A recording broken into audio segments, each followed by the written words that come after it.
So we said that kinetic energy is the energy possessed by moving bodies. So when an object is in motion, then it means it has kinetic energy. So this is how we calculate for kinetic energy. Okay, so we can use Ke to represent kinetic energy. And kinetic energy is equal to 1/2 times m times v squared. So you can calculate kinetic energy by using this formula. Okay, or you can also calculate it like this.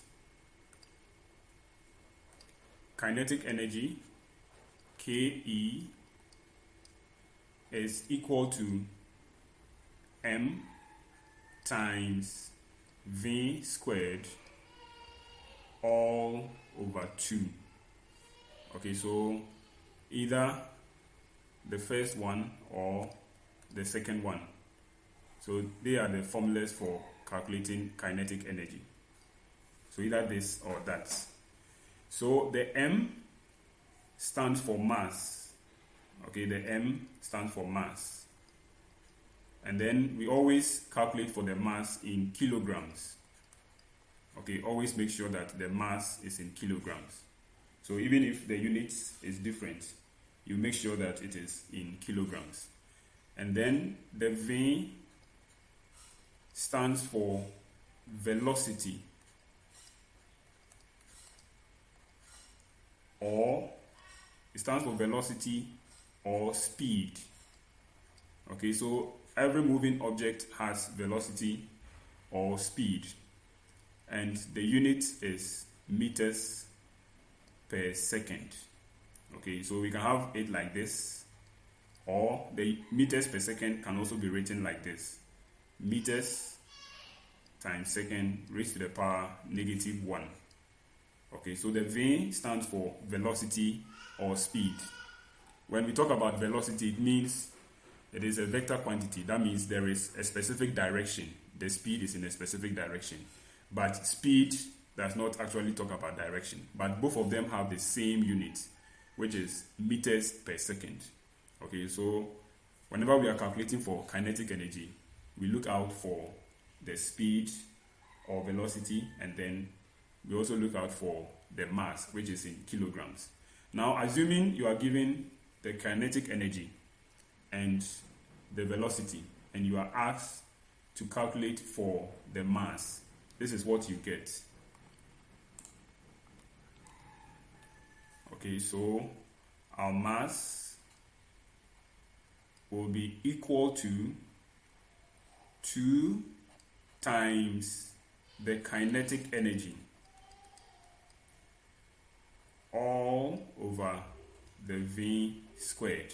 Okay, so whenever you are asked to calculate for mass, you multiply the kinetic energy by 2, and then you divide it by the velocity squared. Velocity squared means velocity times velocity.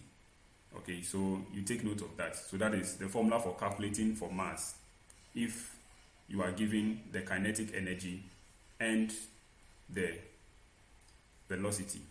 And then sometimes you'll be given the kinetic energy and the mass, and you'll be asked to calculate for the velocity.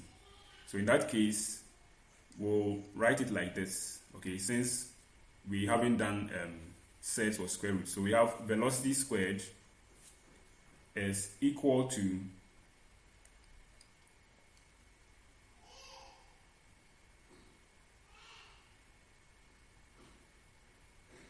so we have the velocity squared is equal to, is similar to what we have for the mass. Okay, 2 times the kinetic energy all divided by the mass. Okay, so when you're asked to calculate for the velocity, we'll do this first, and then we'll use it to calculate for the velocity. Okay, so take note of the formulas. Okay, we are going to be using this to calculate for kinetic energy, We multiply the mass times the velocity. The velocity, we are going to multiply it by itself twice because it says squared. And then the answer that we get, we are going to divide it by 2. And if you're asked to calculate for mass, this is the formula. And if you're asked to calculate for the velocity, this is the formula. Okay, so let's take a question. So this question says that, what is the kinetic energy of a 60 kilogram athlete running at a speed of 10 meters per second? What is the kinetic energy of a 60 kilogram athlete running at the speed of 10 meters per second? Okay, so in our solution, let's write what we have been given. We have been given the kinetic energy, which we are looking for, so we don't know that. But we know the mass is 60 kilograms. And we know that the speed stands for the velocity. So V is equal to 10 meters per second. So we are going to use the formula. Kinetic energy is equal to mass times velocity squared, all over 2. Okay, so we are going to substitute the values. Wherever we see m, we are going to put 60. Wherever we see v, we are going to put 10. So this will give me 60 times 10 squared, all divided by 2. And then we know that 10 squared is the same as 10 times 10. Okay, all divided by 2. So we are just going to use a number which can divide one of the numbers at the top and then the number at the bottom. So I think 2 can divide itself once, and then 2 can divide 60 30 times. So now I just have 30 times 10 times 10. Okay, and then since we are multiplying with zeros, I can do it like this. 3 times 1 times 1 is equal to 3. And then there are 3 zeros. So my answer will be 3,000 joules. Okay, kinetic energy or any form of energy is measured in joules. So my answer is 3,000 joules.